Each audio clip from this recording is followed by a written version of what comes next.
Now everything we're going to talk about in this video is completely opinionated. Some of it may be factual, but a lot of it's going to be my opinion. And some of it's going to be something that you agree with, and some of it's not. Everything that you agree with or don't agree with, I want you to leave me down in the comments below what you guys think of the topic, Marantz versus Denon. I have my own idea, and I've heard different ideas and opinions from other people, so leave me in the comments down below what your idea is of Marantz versus Denon. Now, forever now we've been discussing what's better, Marantz or Denon, what's the difference? You're going to be hard pressed to find a difference because Marantz and Denon are essentially the same thing under a bigger name called Sound United. And Marantz and Denon, they kind of use the same components and all that good stuff, so they sound quite the same, even being a different company or a name and being different aesthetically. So which one's better, which one should you go for? Well, honestly, there's small things that sway my decision towards Marantz that may sway yours away from Marantz, or vice versa.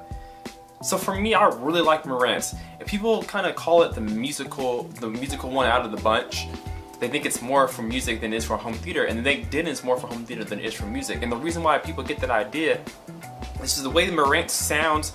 It sounds so articulate, it sounds so light, accurate, not so aggressive, kind of like the Denon is, which is more hefty, more warm, I would say, and it works well for home theater. Well, since I've been using my Marantz for the last couple of weeks or so, when I first ran Odyssey, I just wanted to hear what it did by itself. I didn't go in and tweak anything to my liking or anything like that. I wanted to see what Odyssey Marantz did for me right out of the box. And for me, what I found was a neutral sound, flat as can be. There wasn't a lot of bass compared to the upper registers or the mid-range. Everything was like one smooth line, one smooth blend of sound, which I actually really appreciated. When I watch YouTube or movies, or when I just watch, something basic on TV, a song comes on or whatever, I really smile at the system because the bass, the subwoofer, it's there, but it's not overpowering or overbearing. The highs are there, but it's not too loud or fatiguing. The mid is there, but it's not too bloated or too muffled. And I really appreciated that. I really love the fact that everything plays on the same level. Now, with Denon, people say that Denon's sound is more warm, more hefty, more in your face, a little bit more on the bass side than Marantz, and I would have to agree with that. Marantz is probably the lightest on the bass. And I'm not saying that it doesn't produce bass or there isn't a lot of bass. You can have as much bass as you want. You can turn that dial up as much as you want. But right out of the box, when you plug it up or when you run Odyssey, it really neutralizes that level so that everything sounds the same decibel level. And I really like that. Now that's why people think it's better for music than movies. Movies are something that you want to have jumping out at you.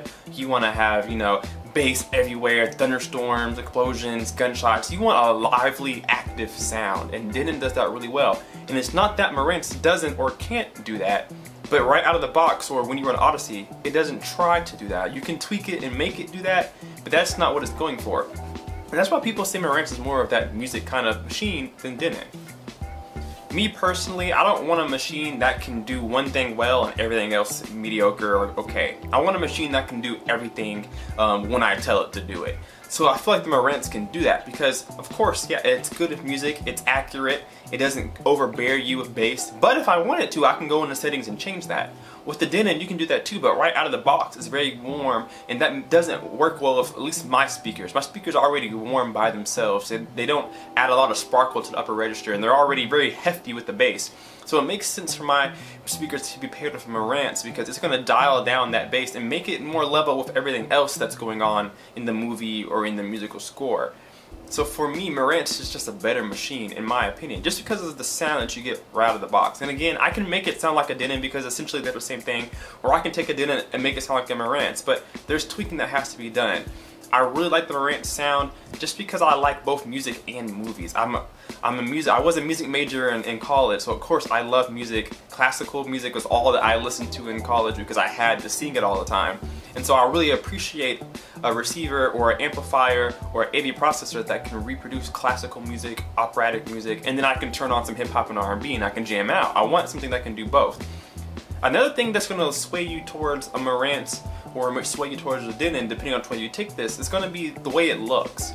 So for me, my AV processor is tucked away in a closet. I'm never going to see it unless I have to go and physically do something on the unit itself. So I'm never going to see it, never going to touch it. And that Marantz has that little tiny circle that shows you just the basics, the volume and what input you're on, and that's all it's going to tell you.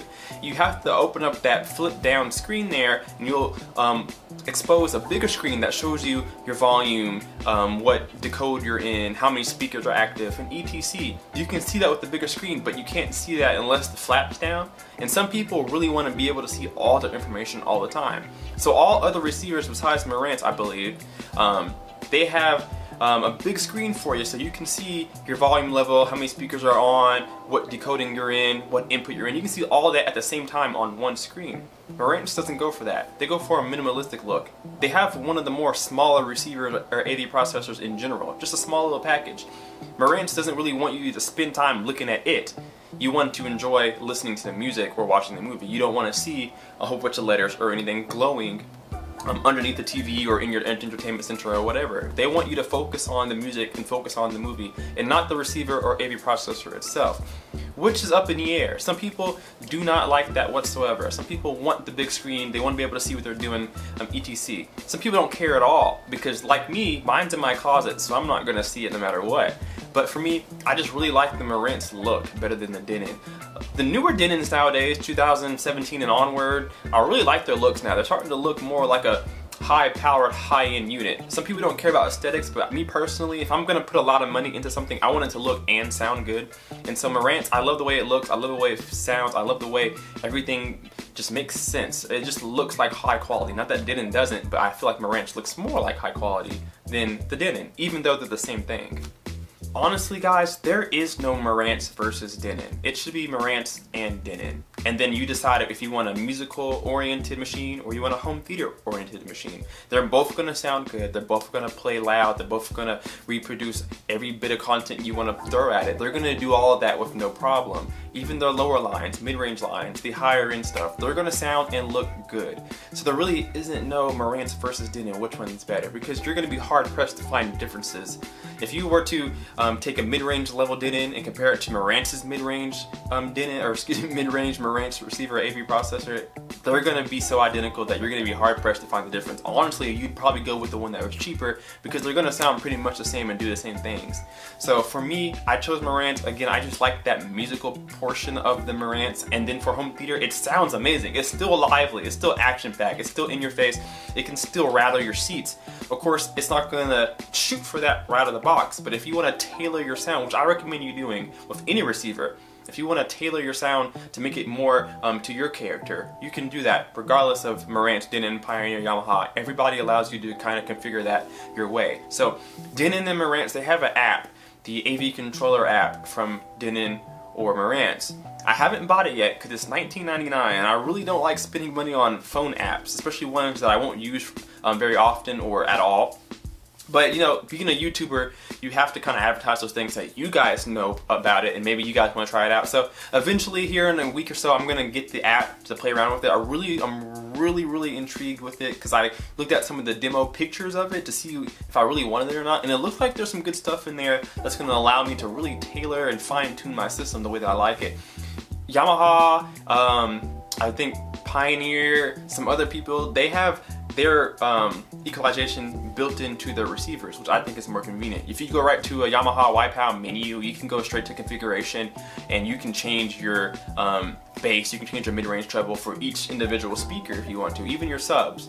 And I really love that about Yamaha. I absolutely adored that about Yamaha. Marantz though, you have to go into an app and kind of change that. So I have to play with it. I'm gonna go get the app here in a little bit and see what it's about. And of course, I'll make a video and give my opinions on it and let you guys know if you should get that or not, because it could really change your home theater. If you think your sound sounds flat, or maybe it's too bassy or it's too boomy or whatever, getting into an EQ can really change your perception. It could change, you could be potentially on the fence of getting a whole new unit when you don't need to. Maybe you just need to play around with the sound and you can really bring your system to life. You can really do that with an EQ. So I'm gonna go in and play with it and let you guys know about it and if it's something you should look into buying. Alright guys, so that's going to do it for this video. I just want to have a conversation with you guys. Let me know down below, have you had a Denon, have you had a Marantz, and if you had both of them, which one do you think is better in your opinion and why? Leave me a comment down below which one you guys have. If you have a Pioneer or a Sony or anybody else, leave me down below in the comments, why'd you pick that one over everybody else? Just let me know. Was it because of the cost? Was it because of the sound? Or are you familiar with Sony more than you were Pioneer? Or is it something like that? Leave me those comments down below so I can read them, guys. Also, it helps everybody else who's asking the same questions if they can check out the comments too and be able to see their answer. Helps everybody out. So guys, leave me a comment down below as well as a like if you enjoyed this video, if you found it helpful. And of course, hit that subscribe button. We're nearing 4,000 subscribers and I'm doing something really cool for 4,000. I'm kind of jittery and shaky inside because I can't wait to get to 4,000 because of course I have something for you guys for 4,000 subscribers. So if you're not subscribed, make sure you hit that subscribe button and join us in our fun and our community, and we'll see you guys in the next video. Kpaceguy out.